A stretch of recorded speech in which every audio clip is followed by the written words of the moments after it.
తండ్రిపై సంతతి కొరకై అహోరాత్రములు తపస్సు చేసే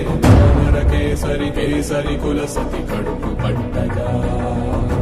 జనించినాడొక అసమాన బలోద్ధతుడు సంయుతుడు అంజనాసుతుడు పవననందనుడు.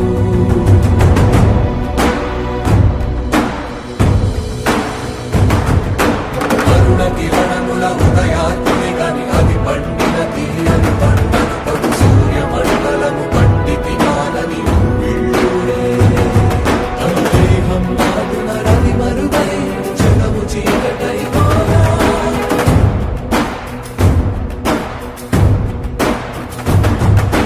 అది అమరేంద్రుడు గమనించి తన ఐరావతమది ఓడించి